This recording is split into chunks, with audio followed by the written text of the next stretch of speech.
Morning, ma'am. Welcome to GPC Associates. My name is Jonathan Picagmat. What can I assist you? I need to see a lawyer immediately. It's urgent. I understand. May I have your full name and your briefly legal matter? I need to assist you. By the way, I'm Ira Pirapasala. It's about property dispute. Thank you, Mr. Pasala. Do you have a current appointment with my attorney? No, I just walked in, but I need legal advice right away. Oh, I understand the urgency.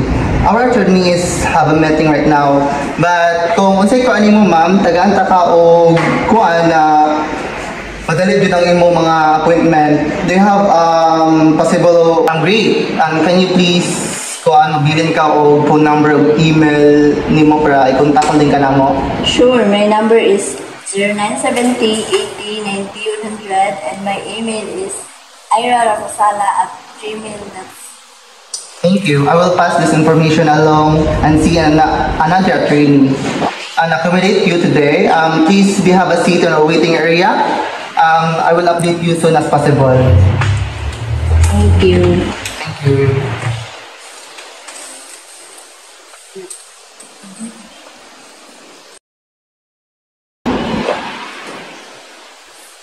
Good morning, ma'am. Welcome to GPC Associates. My name is Jonathan Picagmat. What can I assist you today? Where is the lawyer that I asked for you last week? I understand, ma'am, I understand the frustration, ma'am, Ms. Rapasala. Sorry kayo sa inconvenience, ma'am, sa mga koan. May I have your phone number and your full name and your email? Sorry? Di ba imo na itong ipangayo sa ako last week? Atong nagpa-appoint ko diri para ma-meet na dahil ako si attorney? Sorry, to assist you, attorney meetings right now kasi po, ma'am, na siya ay mga meeting karon. Taon na po kung siya available para mahatag na ko siya konsay mo dayon. Ha? Karon ba na yung matanawot? Nga, katura ko na yung simana nagpa-appoint tapos karon pa kunin mo entertain nun? Karon pa ka mag-set of appointment sa attorney? I'm sorry again, ma'am, sa akong nabuhat kaya ma'am sa inconvenience. I will make sure that attorney is aware of your urgent. May I have your contact number again po?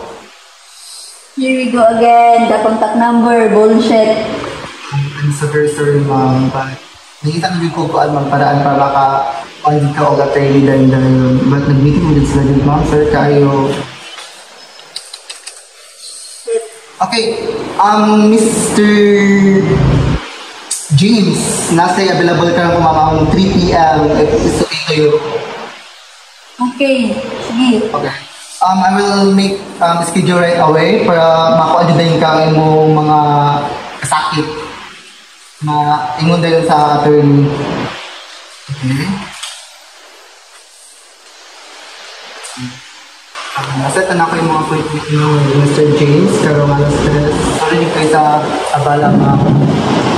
Sir tayo. Okay, thank you. Thank you so much din po sa pagsabot.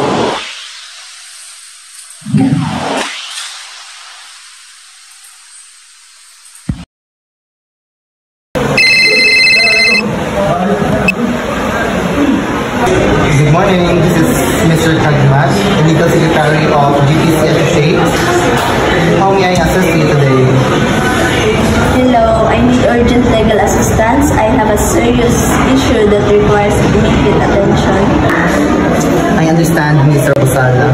Can you briefly explain the nature of your case so I can prioritize it accordingly?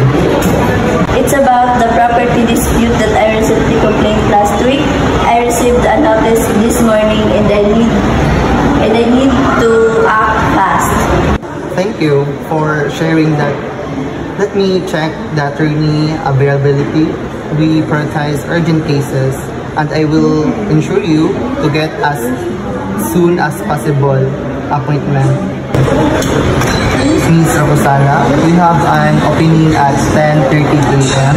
or I can arrange a phone consultant immediately if I need it. Would that work for you? Yes, 10:30 a.m. works, but I'm really anxious about what should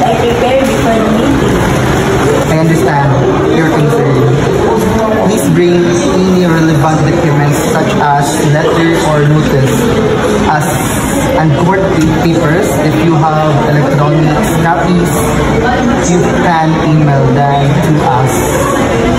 Okay, got it. Also, how about the consultation fees?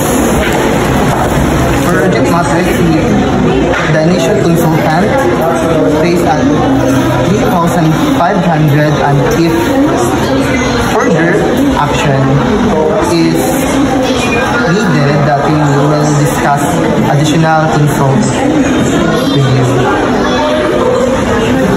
That's fine. Thank you for arranging this quickly. You're welcome, Mr. Rosala. We'll be ready for you at exactly 10:30 a.m.